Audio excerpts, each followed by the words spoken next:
अस्सलाम वालेकुम नाजरीन। नाजरीन, आज के इस व्लॉग में मैं दो अहम खबरों पर आपसे बात करूंगा। एक तो सब बात कर रहे हैं ट्रंप आसिम मुनीर मुलाकात पर, हमने भी उस पर बात की है। लेकिन ये मुलाकात करवाई किसने है? वो कौन है जिसने ट्रंप और आसिम मुनीर की मुलाकात कराई है? वो कौन है जिसने ट्रंप को कहा कि आप आसिम मुनीर को व्हाइट हाउस बुलाएं? और किसको आसिम मुनीर ने कहा कि मेरे लिए ट्रंप से बात करें, अमेरिकी कांग्रेसमैन तंग कर रहे हैं? ये सारी कहानी आपको आज एक्सप्लेन करेंगे। और दूसरा, महारंग बलोच ने, जो BYC बलोच यकजहती काउंसिल की सरबराह हैं और वो जो आजकल जेल में हैं, उन्होंने DGISPR को 10 मिलियन यानी कि 1 करोड़ रुपए का हर जाने का हद तक के इज्जत का नोटिस भेजा है। इस पर भी हम बात करेंगे आज। तो इन दो खबरों पर आपसे बात करनी है। सबसे पहले बात करें कि किसने डोनाल्ड ट्रंप को कहा कि जनरल आसिम मुनीर को मिलो और उसको व्हाइट हाउस बुलाओ और उसको इज्जत दो और उसकी तारीफ करो और उसको मजबूत करो। ये कहानी देखें, अमेरिका में आसिम मुनीर के लिए परेशानियां थी। तहरीक इंसाफ ने 4 कांग्रेसमैन भी इकट्ठे किए हुए थे, जो विल्सन वगैरह, जो हर वक्त आसिम मुनीर के खिलाफ एक डेमोक्रेसी एक्ट लेकर भी चल रहे थे, जिसमें आसिम मुनीर पर अमेरिका में पाबंदियों की बात थी कि ये एक्ट कांग्रेस से पास कराना है। उस एक्ट को भारतीय लॉबी की हिमायत भी हासिल थी और तहरीक इंसाफ और फ्री इमरान खान के ट्वीट। आपको पता है 4 कांग्रेसमैन पाकिस्तान भी आए कि जी हम तहकीकात करने आए हैं इंसानी हकूक के हवाले से, ये वो सियासी आज़ादियों के हवाले से। फिर वो सारे रिचर्ड गर्नैल के ट्वीट और फिर वो तहरीक इंसाफ की लॉबिंग। अमेरिका में तो एक परेशानी तो अमेरिका के हवाले से फौज के अंदर मौजूद थी कि वहां पर जनरल आसिम मुनीर के हवाले से कोई गलत बात ना हो जाए, क्योंकि एक करारदाद पहले कांग्रेस से पास हो गई थी पाकिस्तान के खिलाफ बाइडेन दौर में। तो डर था कि अब जनरल आसिम मुनीर के खिलाफ कांग्रेस से कोई चीज पास ना हो जाए, लिहाजा इसको रोकना है। तो इसको रोकने की स्ट्रेटजी में पाकिस्तान की फौज ने सऊदी अरब के जो शहजादे हैं मोहम्मद बिन सलमान, इनसे मदद मांगी। चूंकि मोहम्मद बिन सलमान और ट्रंप के बेहतरीन ताल्लुकात हैं, इसलिए फौज ने सऊदी वली अहद मोहम्मद बिन सलमान से कहा कि आप ट्रंप से बात करें। ये ट्रंप के इलेक्शन जीतने के बाद ही ये बातचीत शुरू हो गई थी। जो पहला ट्रंप ने पाकिस्तान का शुक्रिया अदा किया था, उसमें भी मोहम्मद बिन सलमान का किरदार था। लेकिन अब ये जो मुलाकात है, ये 100% मोहम्मद बिन सलमान की एफर्ट से मुमकिन हुई है, क्योंकि अमेरिका के अंदर जो आसिम मुनीर के खिलाफ लॉबिंग थी, उसको डिफ्यूज करने का एक ही तरीका था कि व्हाइट हाउस में आसिम मुनीर और ट्रंप इकट्ठे हों और एक लंच हो। तो उसके बाद पूरी अमेरिकन एस्टेब्लिशमेंट को और पूरी अमेरिकन रिपब्लिकन पार्टी को सबको मैसेज चला जाएगा कि Asim Munir is no go area, उसके ट्रंप से ताल्लुकात हैं, वो अमेरिका का दोस्त है, लिहाजा उसकी तरफ नहीं जाना। तो इस मैसेज को लाउड एंड क्लियर नीचे तक जाने के लिए पाकिस्तान की फौज ने यह तय किया कि आसिम मुनीर और ट्रंप की मुलाकात तय है, नीचे मुलाकातों से ये मैसेज नहीं जाएगा। लिहाजा आसिम मुनीर और ट्रंप की मुलाकात पर काम शुरू हुआ। जब ट्रंप सऊदी अरब गए तो मोहम्मद बिन सलमान ने और सब बातों में ये बात भी ट्रंप से की कि आपको आसिम मुनीर को मिलना चाहिए। और वहां ट्रंप ने मोहम्मद बिन सलमान से कहा कि अच्छा, मैं आसिम मुनीर को मिलूंगा। उसके बाद आपको पता है पिछले ईद पे, इसी ईद पे मोहम्मद बिन सलमान ने प्राइम मिनिस्टर और आसिम मुनीर दोनों को सऊदी अरब बुलाया। और सब कह रहे थे कि हज का मौसम है, इतनी वहां पे वो बिजी हैं, ईद है, इसमें क्या है। लेकिन ईद इसलिए जल्द इमरजेंसी के तौर पे मोहम्मद बिन सलमान ने बुलाया, क्योंकि ये मुलाकात तय हो रही थी, ट्रंप के जाने के बाद तय हो गया था, उसका फीडबैक ग्रीन सिग्नल आ गया था। वहां मोहम्मद बिन सलमान ने शहबाज शरीफ और आसिम मुनीर को बताया कि ट्रंप का दावतनामा आ रहा है, आप आसिम मुनीर अमेरिका जाएंगे तो उनकी ट्रंप से व्हाइट हाउस में मुलाकात हो जाएगी। इस पर शहबाज शरीफ को भी एतमाद में लिया गया। जो मिनरल्स की डील है, जो रेयर अर्थ मिनरल्स की, जिसमें पाकिस्तान सऊदी अरब की इन्वेस्टमेंट भी चाहता है, सऊदी अरब रेकोडेक में भी आ रहा है, उसमें अमेरिका की इन्वेस्टमेंट पर भी मोहम्मद बिन सलमान ने बात की है कि अमेरिका और सऊदी अरब मिलकर इन्वेस्टमेंट करें।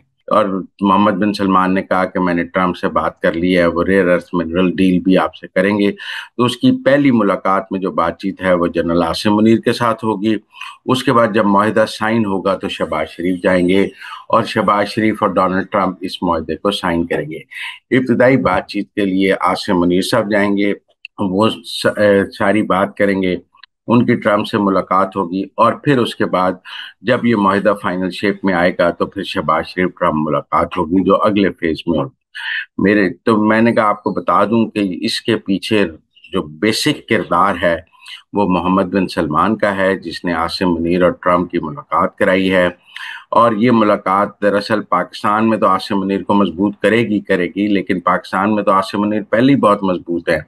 असल में अमेरिका के अंदर जो आसिम मुनीर के खिलाफ कुव्वतें सरगर्म थीं, उनको मैसेज देना था कि आसिम मुनीर जो हैं वो अमेरिका के दोस्त हैं, अमेरिकन एस्टेब्लिशमेंट के दोस्त हैं और अब डोनाल्ड ट्रंप के दोस्त हैं, लिहाजा उनकी तरफ उनके खिलाफ कुछ नहीं जाना। इससे रिपब्लिकन पार्टी को भी बहुत क्लियर मैसेज हो गया।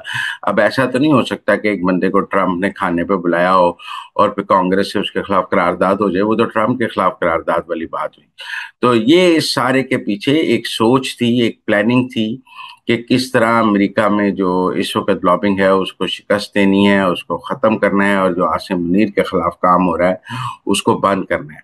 तो ये उसको बिल्कुल बंद करके खत्म कर देने के लिए स्ट्रेटजी यही बनाई गई थी कि अगर ट्रंप और आसिम मुनीर की मुलाकात हो जाए तो उसके बाद जो है ये सब जो लोग हैं जो शोर मचा रहे हैं अमेरिका में, ये अपनी मौत आप मर जाए। अब ये ट्रंप से तो लड़ नहीं सकते, ये ट्रंप के खिलाफ ना ट्वीट कर सकते हैं ना एहतजाज कर सकते हैं।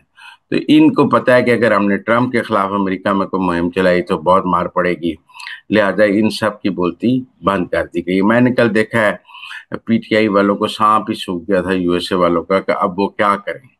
तो ठीक है ना, एक एक तो ये सूरत हाल थी। दूसरा, महरंग बलोच जो बीएल जिसको हम बीएलए के मुबीना तौर पे तर्जुमान कहते हैं कि वो बलोच अस्करियत बंदों और दहशत गर्दों की तर्जुमान है, जो खुद को बीवाईसी की रहनुमा कहती है और हम कहते हैं कि बीवाईसी जो है वो बलोच दहशतगर्दों की ऑफशूट है, उसका एक पॉलिटिकल फेस है। उसने लेफ्ट डीजीआई पर लेफ्टिनेंट जनरल अहमद शरीफ साहब को 10 मिलियन रुपीज, जो 1 करोड़ रुपए बनते हैं, उसका हद तक इज्जत का दावा भेजा है, जो पाकिस्तान के डेफेमेशन कवानीन के तहत भेजा गया है। क्या इस डेफेमेशन का जो नोटिस उन्होंने उनको भेजा है उसके बाद वो उनके ऊपर डेफेमेशन का केस भी करेंगी और क्या वो केस ट्रायलेबल होगा? क्या महारंग बलोच के पास अपनी बेगुनाही के कुछ सबूत हैं जो वो अदालत में पेश? देखिए उन्होंने इस नोटिस में क्या कहा है। उन्होंने कहा इस नोटिस में मुझे जो है वो दहशत गर्दों की प्रॉक्सी कहा गया है, मैं नहीं हूँ, मैं तो एक पुरअमन खातून हूँ और मैं तो बलोचिस्तान के हकूक की जदोजहद कर रही हूँ। हाँ, मैं जबरी गुमशुदगियों के खिलाफ हूँ और एक्स्ट्रा जुडिशल किलिंग के जरूर खिलाफ हूँ, लेकिन मेरा कोई अस्करियत पसंद एजेंडा नहीं है। और उन्होंने अपने आप को इस लीगल नोटिस में बड़ा मासूम जाहिर करने की कोशिश की है और उन्होंने कहा है कि लेफ्टिनेंट जनरल अहमद शरीफ की जो मई और जून में जो उन्होंने प्रेस कॉन्फ्रेंसेज की हैं बलूचिस्तान के हवाले से, उन्होंने मेरा इमेज बहुत खराब किया है, लिहाजा या तो वो मुझसे माफी मांगे या मैं उनके ऊपर हद तक इज्जत का दावा करूं। अब देखने की बात यह है कि इस नोटिस के बाद क्या वो दावा करेंगी। मेरी राय में शायद नोटिस तक की बात जाए, दावा नहीं करेंगी, क्योंकि उन्हें पता है कि अगर दावा वो हार गई तो फिर तो अदालती मोहर लग जाएगी कि वो दहशतगर्द है। अगर जुडिशल फैसला आ जाता है कि और फौज ये साबित कर देती है कि वो दहशतगर्दों की हामी है, तो फिर क्या होगा? उनकी उनकी ऐसी गुफ्तगू मार्केट में मौजूद है जो दहशतगर्दों की हिमायत में है। फिर जो जनरल अहमद शरीफ ने कहा कि वो जाफर एक्सप्रेस के हाईजैकर्स की दहशतगर्दों की लाशें लेकर गई हैं, उसकी अभी उन्हें अदालत में जवाब देना पड़ेगा कि वो उन लाशों की वारस कैसी हैं और क्या होगा उस ट्रायल में। वैसे तो मेरे ख्याल में वो मुकदमा नहीं करेंगी, अगर करेंगी तो मेरे ख्याल में ये इब्तदाई समाअत में डिसमिस हो जाएगा। मुझे नहीं लगता कि ये मुकदमा कोई आगे चलेगा, लेकिन मुझे लगता है कि इंटरनेशनल मीडिया के लिए और इंटरनेशनल अरीना के लिए, देखें ना, उसमें लगाया महारंग बलोच पर की फंडिंग पर सवाल उठाए गए, उनके नॉर्वे के ट्रिप पर सवाल उठाए गए, तो उन्होंने उसमें लिखा है कि एक तंजीम का नाम लिखा है कि इस तंजीम ने मेरे नॉर्वे के ट्रिप का जो है वो पैसे दिए हैं। और उन्होंने ये भी लिखा है कि मुझे चूंकि नोबेल प्राइज के लिए नामजद किया जा रहा था, लिहाजा फौज ने मेरे वो रुकवाने के लिए मेरे खिलाफ ये बात की है। लिहाजा ये अब इस वक्त वो जेल में हैं, लेकिन एक राय पाकिस्तान की इस्टेब्लिशमेंट की ये मौजूद है कि महारंग बलोच बीएलए का एक सिविल फेस है। जब उसको सियासी सहूलतकारी चाहिए होती है, जब उसने अपना पॉलिटिकल नैरेटिव आगे लेकर चलना होता है, तो वो बीवाईसी को यूज करता है। जब उसने अपने दहशतगर्दों को तहफ़्फ़ुज़ देना होता है, जब उनकी फैमिलियों की प्रोटेक्शन करनी होती है, तो वो बीवाईसी को यूज करता है। और जब इसीलिए बीवाईसी जो है वो बीएलए की दहशतगर्दी की मजम्मत नहीं करती, वो पाकिस्तान की फौज की और एस्टेब्लिशमेंट की तो मजम्मत करती है हर वक्त हर मौके पर, लेकिन कभी वो बीएलए की कार्रवाइयों की मजम्मत नहीं करती है। अब ये महारंग बलोच से कौन सवाल करेगा कि बीबी तू एस्टेब्लिशमेंट की तो बहुत मजम्मत करती है, जबरी गुमशुदगियों की बड़ी बात करती है, लेकिन जो दहशतगर्द जिनके नतीजे में मरते हैं, जब पंजाबी मरते हैं, जब बेगुनाह मासूम लोगों को मारा जाता है, जब सड़कों पर नाके लगा के मारे जाते हैं, तो आप उसकी मजम्मत नहीं करती हैं।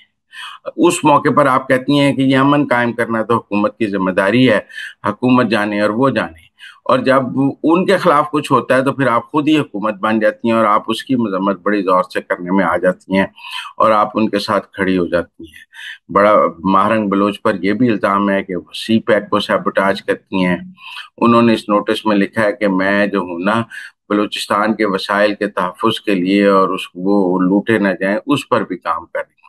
अब ये उनको किसने इसका बनाया और कौन से वसाइल दहशतगर्द लूट रही हैं या एस्टेब्लिशमेंट लूट रही है, या वो वसाइल पाकिस्तान के हैं या बीएलए के हैं, ये सवालात अपनी जगह मौजूद हैं और इनका जवाब हम सर्टनली हमें भी चाहिए। बहरहाल महारंग बलोच ने डीजीआईएसपीआर लेफ्टिनेंट जनरल अहमद शरीफ को एक लीगल नोटिस भेजा है। उनका लीगल नोटिस उन्होंने ट्विटर से, अपने ट्विटर अकाउंट से ट्वीट किया है। अब ये भी एक अजीब बात है कि जो लोग जेलों में होते हैं, जो मेरा मतलब है कि कैद हैं, उनके ट्विटर अकाउंट बड़े वाइब्रेंटली चल रहे होते हैं। वो अपने ट्विटर अकाउंट सब पाकिस्तान से बाहर रखते हैं और वो लोगों के पास होते हैं और वो ट्विटर अकाउंट चलते रहते हैं, जैसे इमरान खान का भी चल रहा है, जैसे और लोग जो जेल में हैं उनके ट्विटर अकाउंट्स चल रहे हैं, ऐसे ही महारंग बलोच का भी चल रहा है। इस हवाले से भी कोई कानून साजी होनी चाहिए कि जिसका जो ट्विटर अकाउंट है या तो वो खुद चलाए, और जब जेल में है तो फिर कैसे चल सकता है। लेकिन बहरहाल ये नोटिस अपनी जगह आया था, मैंने कहा आपके साथ शेयर कर दूं। Thank you very much.